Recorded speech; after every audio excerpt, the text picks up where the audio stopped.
പ്രിയ കുട്ടികളെ, അഞ്ജു ഖർബന്തയുടെ കിഡ്കി എന്ന പാഠത്തിന്റെ ആശയം കഴിഞ്ഞ ദിവസം നമ്മൾ മനസ്സിലാക്കിയിരുന്നു.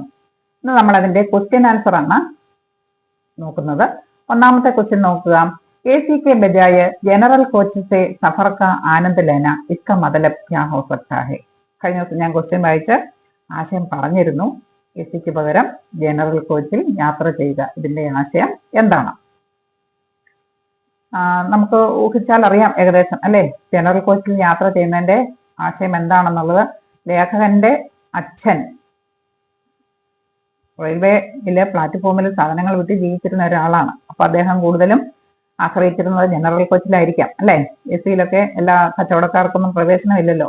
അപ്പോൾ ജനറൽ കോച്ചിലെ ജനങ്ങളുടെ ജീവിതം, ജനറൽ കോച്ചിൽ വന്നു പോകുന്ന ആൾക്കാരുടെ ജീവിതം എങ്ങനെയുള്ളതാണെന്ന് ഏകദേശം ലേഖകന് പരിചയമുണ്ട്. തനിക്ക് പരിചയമുള്ള ആ ഒരു ജീവിതം തന്റെ കുട്ടികൾക്കും കൂടെ പരിചയപ്പെടുത്തി കൊടുക്കാൻ, അതൊരു പാഠമായി, അവർക്ക് ജീവിതത്തിൽ ഒരു പാഠമായി തീരാൻ അദ്ദേഹം ആഗ്രഹിച്ചിരിക്കാം എന്നാണ് ഞാൻ മനസ്സിലാക്കിയത്. ഞാൻ തന്നിരിക്കുന്ന ക്വസ്റ്റ്യൻ ആൻസർ നിങ്ങൾക്ക് തരാം, നിങ്ങൾക്ക് അത് കുറിച്ചെടുക്കാവുന്നതാണ്.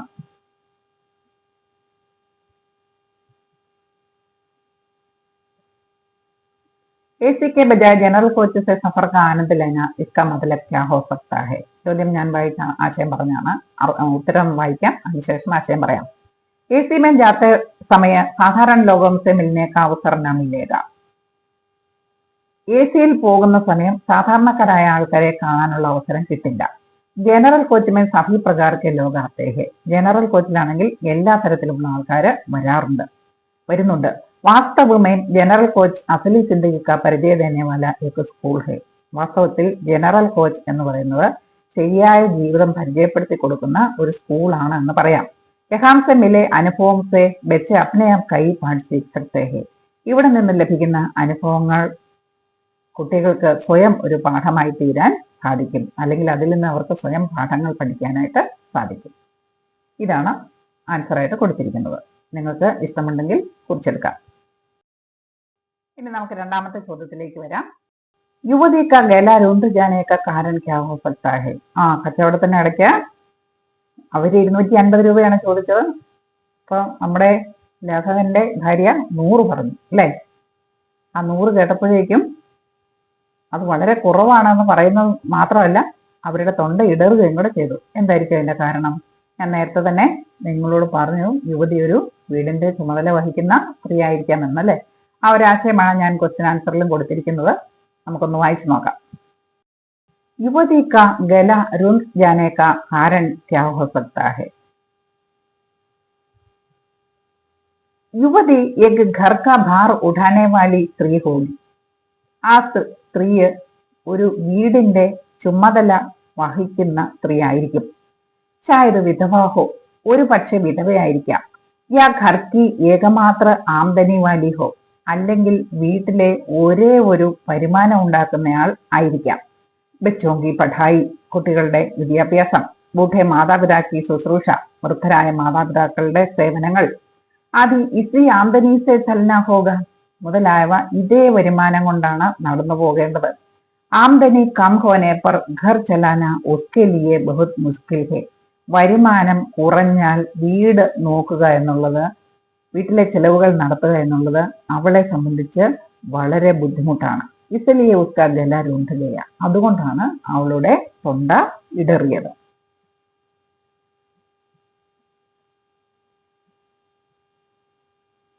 ഉത്തരം നിങ്ങൾക്ക് ഇഷ്ടപ്പെട്ടു എന്ന് കരുതുന്നു. വളരെ ചുരുങ്ങിയ വാക്കുകളിലാണ് എഴുതിയിരിക്കുന്നത്. A+ ഒക്കെ വേണ്ടിയ കുട്ടികൾ ഇത്രയെങ്കിലും നമ്മൾ ആൻസറായിട്ട് എഴുതണം, എങ്കിലേ നിങ്ങൾക്ക് ആ ഒരു A+നുള്ള ഉത്തരം വരികയുള്ളൂ. 1-2 വാക്കുകളൊക്കെ എഴുതിയാൽ B അല്ലെങ്കിൽ B+, അത്രയും നിങ്ങൾക്ക് ഗ്രേഡ് വരുള്ളൂ. A+ വേണ്ടിയ കുട്ടികൾ തീർച്ചയായിട്ടും ഇത് പഠിക്കേണ്ടതാണ്. നമുക്ക് അടുത്ത ചോദ്യത്തിലേക്ക് വരാം. वो एक बार में ही 150 में मान गई, गलती की, थोड़ा തോൽ മോൽ और करना चाहिए था. ഇതാരുടെ ചിന്തയാണ്? ലേഖകന്റെ ഭാര്യയുടെ ചിന്തയാണ് അല്ലെ. സാധനം വാങ്ങിയിട്ട് ആ സ്ത്രീ പോയി കഴിഞ്ഞപ്പോൾ മുതൽ പഞ്ചാബിൽ ഹോഷിയാർപൂരിൽ ചെല്ലുന്നത് വരെയുള്ള ആ സ്ത്രീയുടെ ചിന്ത ഈ ഒരു കാര്യത്തിൽ ഉടക്കി നിൽക്കുകയായിരുന്നു എന്നാണ് ലേഖകൻ പറഞ്ഞത്. എന്ത് കാര്യത്തിലാണ്?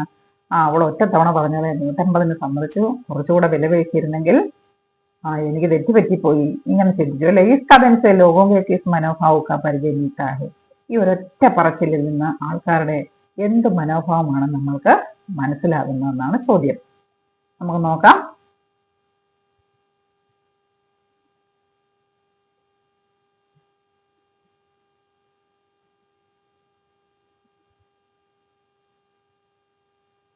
ചോദ്യം വായിച്ച ആൻസർ പറഞ്ഞാണല്ലോ, ഇനി വായിക്കണ്ടല്ലോ. ഇനി ആൻസർ എഴുതുന്നത് ആ ചോദ്യത്തിൽ തന്നെ തുടങ്ങിയാണ് ഈ ആൻസർ എഴുതി വരുന്നത് കേട്ടോ. ഓ ഏക് ബാർ മെഹി ടേഡ് സൗമേ മാൻ ഗയി ഗൽത്തി കി ഥോടാ തോൽമോൽ അവർ കർണാ ചാഹിയ ഥാ. ഒരു തവണ തന്നെ അവൾ 150 സമ്മതിച്ചു, തെറ്റുപറ്റി, കുറച്ചുകൂടെ വിലപേശൽ നടത്തേണ്ടതായിരുന്നു. ഇസ് കഥൻ സെ ലോഗോं के इस മനോഭാവ का പരിചയം മിൽത്താ ഹേ. ഈ പറച്ചിലിൽ നിന്ന് ആൾക്കാരുടെ ഈ മനോഭാവമാണ് നമുക്ക് മനസ്സിലാകുന്നത്. कि लोग हमेशा अपने लाभ के बारे में सोचते हैं. അതായത് ആൾക്കാർ എപ്പോഴും സ്വന്തം ലാഭത്തെക്കുറിച്ച് മാത്രമേ ചിന്തിക്കുന്നുള്ളൂ. ദൂസരോങ്കി സിന്ദഗിക്ക് ഭാരമീനഹി. മറ്റുള്ളവരുടെ ജീവിതത്തെക്കുറിച്ച് ചിന്തിക്കുന്നില്ല. ഈ ഒരു ആശയമാണ് നമുക്ക് അതിൽ നിന്ന് മനസ്സിലാകുന്നത്. ഉത്തരം നിങ്ങൾക്ക് കുറിച്ചെടുക്കാവുന്നതാണ്.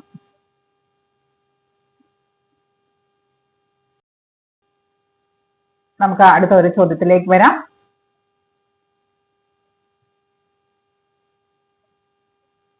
ഇത് ഈ പാഠത്തിലെ അവസാനത്തെ ചോദ്യമാണ്. ഉൻകി ആംഖോ മേ ഭി വഹി നമി थी जो आज उस युवती की आंखों में थी. ഇതാര് പറഞ്ഞതാണ്? ആര് ചിന്തിച്ചതാണ്? അദ്ദേഹത്തിന്റെ കണ്ണുകളിലും അതേ നനവുണ്ടായിരുന്നു, ഇന്ന് യുവതിയുടെ കണ്ണുകളിൽ കണ്ട അതേ നനവാണ്. ലേഖക കെ പിതാജി और उस युवती में कौन सी समानता हो सकती है.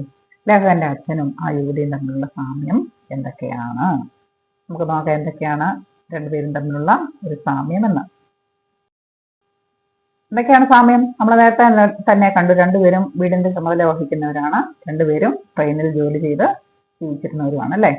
ലേഖകക്ക് പിതാജി और युवती दोनों रेलगाड़ी में सामान बेचकर जिंदगी गुजारने वाले थे. ലേഖകന്റെ അച്ഛനും യുവതിയും രണ്ടുപേരും ട്രെയിനിൽ സാധനം വിറ്റ് ജീവിതം കഴിഞ്ഞിരുന്നവരാണ്. സിന്ദഗി ഗുസാർനെ വാലെ थे. ഗുസാർനെ വാല എന്ന് പറഞ്ഞാൽ കഴിഞ്ഞു വരുന്നവര്. रेलगाड़ी में सामान बेचने वालों को कभी भी अधिक लाभ नहीं मिलेगा. ട്രെയിനിൽ സാധനങ്ങൾ വിൽക്കുന്നവർക്ക് ഒരിക്കലും അധികം ലാഭം കിട്ടത്തില്ല. എന്തായിരിക്കും കാരണം? ഏക് തോ ബിക്രി കം ഹെ. ഒന്നാമത്തെ കാര്യം വ്യാപാരം കുറവാണ്. എന്താ വ്യാപാരം കുറയാൻ കാരണം? ട്രെയിൻ ഒരു പ്ലാറ്റ്ഫോമിൽ വന്ന് നിൽക്കുന്നത് 5-10 മിനിറ്റ് ആണ് അല്ലെ. വളരെ ചുരുക്കം സമയങ്ങളിലെ അരമണിക്കൂറൊക്കെ കിടക്കാറുള്ളൂ. അപ്പൊ ഈ 5-10 മിനിറ്റിനുള്ളിൽ വേണം ഇവർക്ക് കച്ചവടം നടത്താനായിട്ട്. വളരെ ചുരുങ്ങിയ കച്ചവടമേ മിക്കവാറും അതിനുള്ളിൽ നടക്കാറുള്ളൂ. രണ്ടാമത്തെ കാരണം ദൂസര ഇൻകോ മോൾ തോൽ കർണ ലോകോങ്കോ പസന്ത് ഹേ.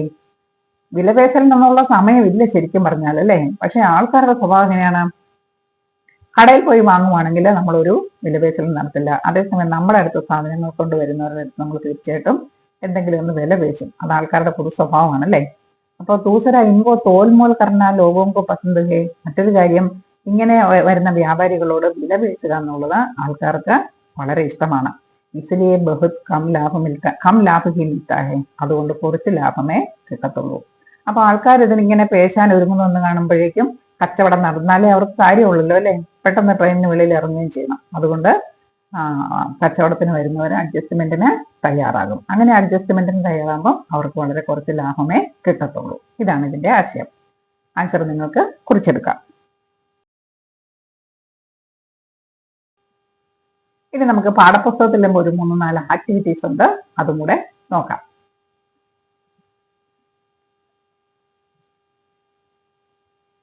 ചോദ്യോത്തരങ്ങളെല്ലാമായി. ഇനി കൊടുത്തിരിക്കുന്ന ആക്ടിവിറ്റീസ് ആണ്. കഹാനി പഠേ അവർ റിക്തസ്ഥാനിക്ക് പൂർത്തിക്കരെ. കഥ നമ്മൾ വായിച്ചല്ലോ. വായിച്ചിട്ട് നമ്മളോട് പറയാണ് വിട്ടുപോയ സ്ഥാനം പൂരിപ്പിക്കാൻ പറയുകയാണ്. കഥ ലഘുകഥ എന്നാണ് കൊടുത്തിരിക്കുന്നത്. ഒരു അരമാർക്കിനുള്ളിൽ ഷോർട്ട് സ്റ്റോറി എന്ന് കൊടുത്തിരിക്കുന്നു. ഘടന പാത്രസ്ഥാൻ, അതിന്റെ സംഭവം എന്താണെന്ന് നമ്മൾ എഴുതണം. ഈ കഥയുടെ പ്രധാന സംഭവം എന്താണെന്ന് എഴുതണം. അതിലെ പാത്രങ്ങൾ ആരൊക്കെയാണെന്ന് എഴുതണം. എന്താണ് സ്ഥലം എവിടെയാണ് എന്ന് എഴുതണം. 3 കോളമാണ് കൊടുത്തിരിക്കുന്നത്. വേണമെങ്കിൽ നിങ്ങൾക്ക് പാഠത്തിലെ ഓരോ വാക്യങ്ങളും ഓരോ സംഭവങ്ങളും എടുത്ത് അതിന്റെ കഥാപാത്രങ്ങൾ, അതിന്റെ സ്ഥാനങ്ങൾ അങ്ങനെ എഴുതാം അല്ലെ. ഉദാഹരണത്തിന് ട്രെയിനിനുള്ളിലേക്ക് പ്രവേശിക്കുന്ന ആ സീൻ എടുക്കുവാണെങ്കിൽ അതിലെ കഥാപാത്രങ്ങൾ എന്ന് പറയുന്നത് ലേഖകനും ഭാര്യയും കുട്ടികളുമാണ്. സ്ഥലം എന്ന് പറയുന്ന ട്രെയിനാണ്. സംഭവം എന്ന് പറയുന്ന ഒരു ട്രെയിനിനുള്ളിലേക്ക് പ്രവേശിക്കുന്നു അല്ലെ. ഞാനിപ്പോൾ പ്രധാനപ്പെട്ട ഘടന മാത്രമേ ഇവിടെ സൂചിപ്പിച്ച് തന്നിട്ടുള്ളൂ. അതായത് ഒരു വ്യാപാരമാണ് അവിടെ നടക്കുന്നത് അല്ലെ. അതാണ് അതിലെ കഥയുടെ ഒരു തീം എന്ന് പറയുന്നത്. അതുകൊണ്ട് ആ ഒരു കാര്യം മാത്രമേ ഞാൻ ഇവിടെ സൂചിപ്പിച്ചിട്ടുള്ളൂ. ഘടന എന്ന് പറഞ്ഞാൽ സംഭവം എന്നാണ്, പാത്രം എന്ന് പറഞ്ഞാൽ കഥാപാത്രം, സ്ഥാൻ എന്ന് പറഞ്ഞാൽ സ്ഥലം. അപ്പൊ അതിന്റെ ആൻസർ ഞാൻ കൊടുത്തിരിക്കുന്നത് നിങ്ങൾക്ക് തരാം.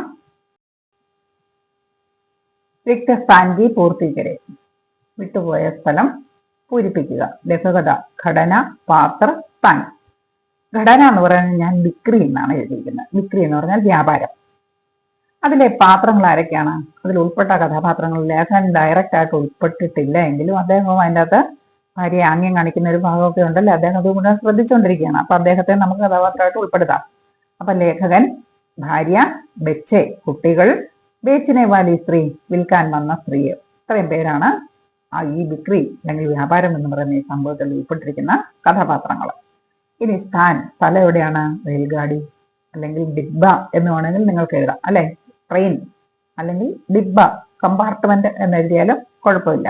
റെയിൽഗാഡിക്ക് ഏക്ക് ഡിബ്ബ എന്ന് എഴുതിയാലും കുഴപ്പമില്ല. റെയിൽഗാഡിയുടെ ഒരു ഡിബ്ബ എന്ന് വേണമെങ്കിൽ എഴുതാം. ഞാനിപ്പോൾ റെയിൽഗാഡി എന്നാണ് എഴുതിയിരിക്കുന്നത്, നിങ്ങൾക്ക് കുറിച്ചെടുക്കാവുന്നതാണ്. ഇനി നമ്മൾ അടുത്ത ഗതിവിധിയിലേക്ക് വരുവാണ്. നമൂനയ്ക്ക് അനുസാർ വാക്യോങ്കോ ബദൽ കർ ലിഖെ. ഉദാഹരണത്തിലേതുപോലെ വാക്യങ്ങൾ മാറ്റി എഴുതുക. രണ്ട് ഉദാഹരണം കൊടുത്തിരിക്കുന്നു, അതിന്റെ വലത്ത് സൈഡ് കൊടുത്തിരിക്കുന്നു. ഷാദി ക ബുലാവ ആയാ, ഷാദി ക ബുലാവ ആയാ ധാ. അപ്പൊ ഇത് തമ്മിലുള്ള വ്യത്യാസം എന്താണ്? ഇവിടെ ആദ്യത്തെ ഒരു ആയ എന്നേ ഉള്ളൂ, ഇവിടെ ആയാ ധാ എന്നുണ്ട്. ഇത് ആദ്യത്തെ വാക്യം സിമ്പിൾ പാസ്റ്റ് ടെൻസ് ആണ്, സാമാന്യ ഭൂതകാലം. രണ്ടാമത്തെ വാക്യം പാസ്റ്റ് പെർഫെക്റ്റ് ടെൻസ് ആണ്, അതായത് പൂർണ്ണ ഭൂതകാലത്തിലേക്ക് മാറ്റിയിരിക്കുന്നു. ധാ ധേ ധീ ആണ് പൂർണ്ണ ഭൂതകാലത്തിൽ ചേർക്കേണ്ടത്. വ്യാകരണം പഠിപ്പിക്കുമ്പോൾ നിങ്ങൾക്ക് ഞാനത് വിശദമായിട്ട് പറഞ്ഞുതരാം. ഇപ്പൊ ഇത്രയും മനസ്സിലാക്കുക, സാമാന്യ ഭൂതകാലത്തിലെ വാക്യത്തെ പൂർണ്ണ ഭൂതകാലത്തിലേക്കാക്കി മാറ്റിയിരിക്കുന്നു. രണ്ടാമത്തെ നോക്ക്, പത്നി ബാത്തോമേ മഷ്ഹൂൽ ഹോ ഗയി. ഭാര്യ സംസാരത്തിൽ മുഴുകി. നോക്കിയത് പത്നി സ്ത്രീലിംഗം ആയതുകൊണ്ടാണ് ഹോ ഗയി വന്നിരിക്കുന്നത് കേട്ടോ. പത്നി ബാത്തോമേ മഷ്ഹൂൽ ഹോ ഗയി ഥി. ഭാര്യ സംസാരത്തിൽ മുഴുകിയിരിക്കുകയായിരുന്നു. അടുത്തത്, ലഡ്ക ബെഞ്ച് പർ ബൈഠാ ഥാ. ആൺകുട്ടി ബെഞ്ചിൽ ഇരിക്കുകയായിരുന്നു. ഇവിടെ ഥാ വരാൻ കാരണം ലഡ്ക പുല്ലിംഗ ഏകവചനമായതുകൊണ്ടാണ്. അപ്പോൾ അതിന്റെ സാമാന്യ ഭൂതകാലം എന്തായിരിക്കും? ലഡ്ക ബെഞ്ച് പർ ബൈഠാ. അത്രയും മതി അല്ലേ? കാരണം ഥായും കൂടെ ചേർക്കുമ്പോൾ അത് പൂർണ്ണ ഭൂതകാലം ആകും. സാമാന്യ ഭൂതകാലമാണെങ്കിൽ ഥാ വേണ്ട. ഇനി വീണ്ടും പൂർണ്ണ ഭൂതകാലത്തിലെ വാക്യമാണ് കൊടുത്തിരിക്കുന്നത്. മീനു ബാസാർ കി ഓർ ചലി ഥി. മീനു സ്ത്രീലിംഗം ആയതുകൊണ്ട് ചലി ഥി, ഥി എന്ന് ചേർത്തിരിക്കുന്നു. മീനു മാർക്കറ്റിലേക്ക് പോകുകയായിരുന്നു. നമുക്ക് സാമാന്യ ഭൂതകാലമാണ് വേണ്ടിയത്. അപ്പം മീനു ബാസാർ കി ഓർ ചലി എന്ന് എഴുതിയാൽ മതി. ഇനി രണ്ടെണ്ണം നിങ്ങളോട് സ്വയമായിട്ട് എഴുതാനായിട്ട് പറഞ്ഞിരിക്കുകയാണ്. അത് നിങ്ങൾക്ക് പുസ്തകത്തിൽ നോക്കി എഴുതാം. ഞാൻ നിങ്ങൾക്ക് വേണ്ടി ഒരു സ്ലൈഡിൽ തന്നിട്ടുണ്ട്. നമൂനയ്ക്ക് അനുസാർ വാക്യ ബദൽ കർ ലിഖോ. അവിടെ കൊടുത്തിരിക്കുന്ന വാക്യങ്ങളും എഴുതിയിട്ടുണ്ട്. അവസാനം തനിയെ എഴുതാൻ പറഞ്ഞിരിക്കുന്ന വാക്യങ്ങളും എഴുതിയിട്ടുണ്ട്. കൊടുത്തിരിക്കുന്ന വാക്യങ്ങൾ ഷാദി കാ ബുലാവായ ഥാ, പത്നി ബാത്തോं में मशगूल हो गई, पत्नी बातों में मशगूल हो गई थी, लड़का बेंच पर बैठा था, मीनू बाजार की ओर चली थी. ഇനി രണ്ടെണ്ണം സ്വയം എഴുതാൻ പറഞ്ഞത്. ലേഖക സീറ്റ് പർ ബൈഠ. ലേഖകൻ സീറ്റിൽ ഇരിക്കുകയായിരുന്നു. ലേഖക സീറ്റ് പർ ബൈഠ ഥാ.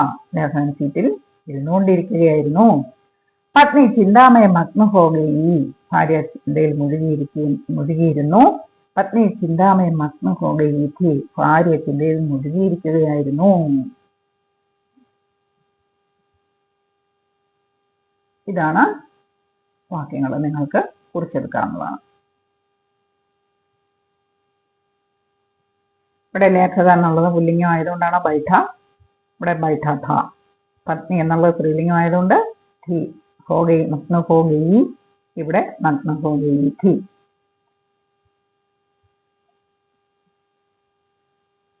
നമുക്ക് അടുത്ത കാര്യത്തിലേക്ക് വരാം. रेलगाड़ी के अनुभव ने पति को अपने पिता की याद दिलाई, उसकी डायरी लिखी. ട്രെയിനിലെ അനുഭവങ്ങൾ ആ ഭർത്താവിനെ അദ്ദേഹത്തിന്റെ പിതാവിന്റെ ഓർമ്മയിലേക്കാണ് നയിച്ചത്. ഉസ്കി ഡയറി ലിഖേ. അദ്ദേഹത്തിന്റെ ഡയറി ചെയ്യുക. നോക്കൂ, ഡയറി എഴുതിയിരിക്കുന്നത് ഒരു കോളത്തിൽ വേണം ഡയറി എഴുതാൻ. ചുറ്റോടി ചുറ്റും വരച്ച് തീയതിയും ഇട്ട് വേണം എഴുതാൻ. നിങ്ങൾ എന്നാണോ ഡയറി എഴുതുന്നത് ആ തീയതി ഇട്ട് വേണം ഡയറി എഴുതാനായിട്ട്. അപ്പോൾ ഞാൻ തീയതി ഇവിടെ കാണിച്ചിട്ടില്ല, നിങ്ങൾ സ്ഥലം മാത്രമേ കാണിച്ചിട്ടുള്ളൂ. ഡയറി എഴുതുമ്പോൾ തീയതിയും കൂടെ നിർബന്ധമാണ്. അതുപോലെ ഡയറിയിലെ വാക്യങ്ങൾ കൂടുതലും ഭൂതകാലത്തിലായിരിക്കണം. കാരണം കഴിഞ്ഞ കാര്യങ്ങളെ കുറിച്ചാണ് നമ്മൾ ഡയറി എഴുതുന്നത്. അപ്പം പരമാവധി ഭൂതകാല വാക്യങ്ങളാണ് അതിൽ ഉപയോഗിക്കേണ്ടത്. ഞാൻ ഡയറി ഒന്ന് വായിക്കാം, അതിനുശേഷം അതിന്റെ ആശയം കൂടെ പറയാം. ആദ്യം മൊത്തം ഒന്ന് വായിക്കാം, പിന്നീട് ഓരോന്ന് വായിച്ച് ആശയം പറയാം. होशियारपुर। आज एक दिन मुझे अतीत में ले गया। इधर की यात्रा के दौरान ट्रेन में एक स्त्री से मुलाकात हुई। वो कश्मीरी शॉल बेचने के लिए ट्रेन में आई थी। जब हम अंदर जाकर सीट पर बैठे और बातें करने लगे तभी वहां आई। उसके कंधे पर बहुत बड़ा बंडल था। ऐसा लग रहा था मानो जिंदगी का सारा भार उसमें समाया हो। कुछ मोलभाव के बाद मेरी पत्नी ने 750 रुपये देकर 5 शाल खरीद लिए। जाते वक्त उस स्त्री की आंखों में नमी थी। मेरी पत्नी ने देखा या नहीं, लेकिन मैंने ठीक से देखा। उसी समय मेरे मन में पिताजी की छवि फराई। वे फिर रेलगाड़ी में सामान बेचकर हमारा पालन पोषण करते थे। उनकी आंखों में भी वही नमी होती थी जो आज उस युवती की आंखों में थी। यह सोचते हुए मेरी आंखें भी भर गई। मैंने जल्दी से रूमाल निकालकर आंसू पोंछ लिए ताकि बच्चे ना देख ले। നിങ്ങൾക്ക് ഡയറി ഇഷ്ടമായി എന്ന് വരുന്നു. കുറിച്ചെടുക്കാമെന്നാണ് ഞാൻ ഇതിന്റെ ആശയങ്ങൾ എന്ന് പറയാം. ഹോഷിയാർപൂർ ഇവിടെ സ്ഥലം കൊടുത്തിട്ടുണ്ട്, നിങ്ങൾ തീയതിയും കൂടി ഇടുക. ആ ജേക്കദിൻ മുച്ചെ അതീതമേം ലേഖയ, ഇന്ന് ഒരു ദിവസം എന്നെ ഭൂതകാലത്തിലേക്ക് കൂട്ടിക്കൊണ്ടുപോയി. ഇധർക്ക് യാത്രയ്ക്ക് ദൗരാൻ, അദ്ദേഹം ഹോഷിയാർപൂരിലിരുന്നാണ് ഈ ഡയറി എഴുതുന്നത് അല്ലേ, കാരണം അങ്ങോട്ടേക്കാണ് യാത്ര പോയിരിക്കുന്നത്. ഇങ്ങോട്ടേക്കുള്ള യാത്രക്കിടയിൽ ട്രെയിനിലേക്ക് സ്ത്രീ സേ മുലാഖാത്ത് ഹുയി, ട്രെയിനിൽ വെച്ച് ഒരു സ്ത്രീയെ കണ്ടുമുട്ടി. वह കാശ്മീരി ഷാൾ बेचने के लिए ट्रेन में आई थी। അവര് കാശ്മീരി ഷാൾ വിൽക്കുന്നതിന് വേണ്ടി ട്രെയിനിൽ വന്നതായിരുന്നു. जब हम अंदर जाकर सीट पर बैठे, ഞങ്ങൾ ഉള്ളിൽ പ്രവേശിച്ച സീറ്റിൽ ഇരുന്നതേ. അവർ ബാത്തേം करने लगे, അതിനുശേഷം സംസാരിക്കാൻ തുടങ്ങിയപ്പോൾ തബി വഹായി, അപ്പോൾ തന്നെ അവൾ വന്നു. ഉസ്കെ കന്ധേ पर बहुत बड़ा बंडल था, അവളുടെ തോളിൽ ഒരു വലിയ ബണ്ടൽ ഉണ്ടായിരുന്നു, കെട്ടുണ്ടായിരുന്നു. ऐसा लग रहा था मानो जिंदगी का सारा भार उसमें समाया हो, എനിക്ക് തോന്നി ജീവിതത്തിന്റെ മുഴുവൻ ഭാരവും അതിനകത്ത് ആ കെട്ടിനകത്ത് ഉൾക്കൊണ്ടിട്ടുണ്ട് എന്ന് തോന്നി. कुछ मोलभाव के बाद मेरी पत्नी ने 750 रुपये देकर 5 ഷാൾ खरीद लिए। കുറച്ച് സമയത്തിന് ശേഷം എന്റെ ഭാര്യ 750 രൂപ കൊടുത്ത് 5 ഷാൾ खरीद लिए, 5 ഷോൾ വാങ്ങിച്ചു. जाते वक्त उस स्त्री की आंखों में नमी थी, പോകുന്ന സമയത്ത് ആ സ്ത്രീയുടെ കണ്ണുകളിൽ ഒരു നനവുണ്ടായിരുന്നു. മേരി പത്നിനെ ദേഖായനാഹി, എന്റെ ഭാര്യ അത് കണ്ടോ ഇല്ലയോ എനിക്കറിയില്ല. ലേക്കിൻ മീനെ ടേക്ക് ദേഖ, പക്ഷെ ഞാൻ ഇത് ശരിക്കും കണ്ടു. ഉസി സമയം മേരെ മന്മേൻ പിതാജി കി ഛവി ഉഫറായി, ആ സമയം എന്റെ മനസ്സിൽ അച്ഛന്റെ ചിത്രമാണ് ഉയർന്നു വന്നത്. വേസി റെയിൽഗാഡിമേ സാമാൻ ബേച്ച്കർ ഹമാര പാലൻ പോഷൻ കർത്തേക്ക്, അദ്ദേഹം ട്രെയിനിൽ സാധനം വിറ്റാണ് ഞങ്ങളെ പരിപാലിച്ചിരുന്നത്. ഉൻകി ആംഖോം മേ ഭി വഹി നമി ഹോത്തി തി ജോ ആജോ ഉസ് യുവതി കി ആംഖോം മേ ഭി, അദ്ദേഹത്തിന്റെ കണ്ണുകളിലും വല്ലപ്പോഴും ഒക്കെ ഇതേ നനവുണ്ടായിരുന്നു, ഇന്ന് ആ യുവതിയുടെ കണ്ണുകളിൽ കണ്ട അതേ നനവ്. ഏക സോച്ചത്തെ ഹുയെ മേരി ആംഖേം ഭി ഭർ ഗയി, ഇത് ചിന്തിച്ചുകൊണ്ടിരുന്നപ്പോൾ എന്റെ കണ്ണുകളും നിറഞ്ഞു നിന്നു. മേനെ ജൽദി സെ റൂമാൽ നിങ്ങൾക്ക് ആംസു പോഞ്ചിയെ, ഞാൻ പെട്ടെന്ന് ടവലെടുത്ത് കണ്ണുനീര് തുടച്ചു. താക്കി ബെച്ചെ ഞാൻ ദേഖിലെ, കാരണം എന്റെ കുട്ടികളത് കാണണ്ട. ഡയറി നിങ്ങൾക്ക് കുറിച്ചെടുക്കാവുന്നതാണ്. ഡയറി ഇഷ്ടമാണെന്ന് കരുതുന്നു. വളരെ സിമ്പിളായിട്ടാണ് എഴുതിയിരിക്കുന്നത്. മലയാള ആശയവും പറഞ്ഞിട്ടുണ്ട്. നമുക്ക് അടുത്ത ചോദ്യത്തിലേക്ക് വരാം. കഹാനിക്ക് ഖിഡ്കി അനേക ആശയോं का सूचक है समझाए, കഥയിലെ ജനൽ ഒത്തിരി ആശയങ്ങളെ സൂചിപ്പിക്കുന്നു. അതൊന്ന് വിശദീകരിച്ച് പറയാമോ? എന്തൊക്കെ ആശയങ്ങളെയാണ് കഥയിലെ ജനൽ സൂചിപ്പിക്കുന്നത്? എന്തൊക്കെ ആശയങ്ങളെ ആയിരിക്കും സൂചിപ്പിക്കുന്നത്? നിങ്ങൾക്ക് ഊഹമുണ്ടോ? ഞാൻ നിങ്ങൾക്കായിട്ട് കണ്ടെത്തിയിരിക്കുന്ന ആൻസർ തരാം. कहानी का खिड़की अनेक आशयों का सूचक है समझाए, खिड़की से हम बाहर के लोगों को देखते हैं, ജനലിൽ കൂടെ നമ്മൾ പുറത്തെ ആൾക്കാരെ കാണുന്നു. ബാഹർ കി ദുനിയാക്കോ ദേഖ്തേ ഹെ, പുറത്തെ ലോകത്തെ കാണുന്നു. ഉൻസെ മേൽ ജോൽ കർത്തേ ഹെ, അവരുമായിട്ട് ഇടപെടുന്നു. യദി ഘർ യാ ഗാഡി മേ ഖിഡ്കി നഹി ഹെ തോ ഹം കുച്ച് നഹി ദേഖ് സക്തേ, വണ്ടിയിലോ അല്ലെങ്കിൽ വീട്ടിലോ ജനലുകളില്ലെങ്കിൽ നമുക്കൊന്നും തന്നെ കാണാനായിട്ട് സാധിക്കത്തില്ല. देखने से ही हमें दूसरों की जिंदगी का ख्याल आता है, കാണുമ്പോഴാണ് നമുക്ക് മറ്റുള്ളവരുടെ ജീവിതത്തെ കുറിച്ചുള്ള ചിന്ത വരുന്നത്. ഉൻകി സിന്ദഗി അവർ ഹമാരി സിന്ദഗിക്ക് തുലന കർ സക്തേ ഹെ. അവരുടെ ജീവിതവും നമ്മുടെ ജീവിതവുമായിട്ട് താരതമ്യം ചെയ്യാനായിട്ട് നമുക്ക് സാധിക്കുന്നു. ഇസ് കിഡ്കിക്ക് സമാൻ ഹമാരെ അന്തർ ഹി ജ്ഞാൻ കി ഏക് കിഡ്കി ചാഹിയെ. ഈ ജനൽ പോലെ നമ്മുടെ ഉള്ളിന്റെ ഉള്ളിലും അറിവിൻ്റെതായ ഒരു ജനൽ വേണം.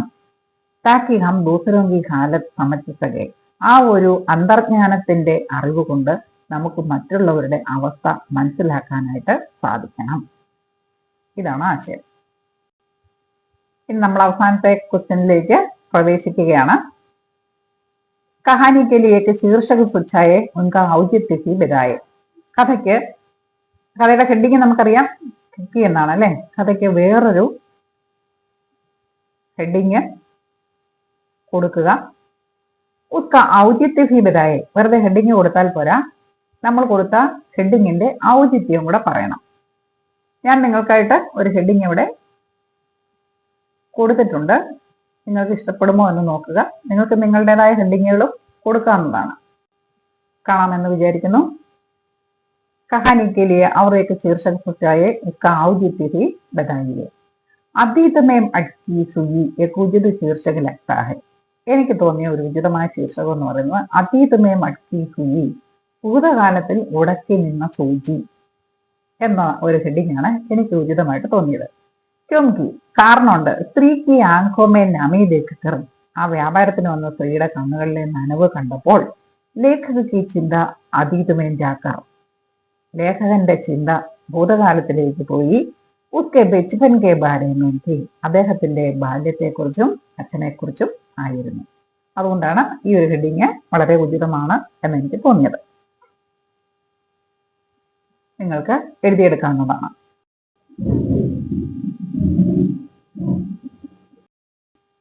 പ്രിയ കുട്ടികളെ, അഞ്ജു ഖർബന്ധായുടെ ഖിഡ്കി എന്ന് പറയുന്ന കഥയിലെ എല്ലാ കാര്യങ്ങളും തന്നെ നമ്മൾ കവർ ചെയ്തു കഴിഞ്ഞു.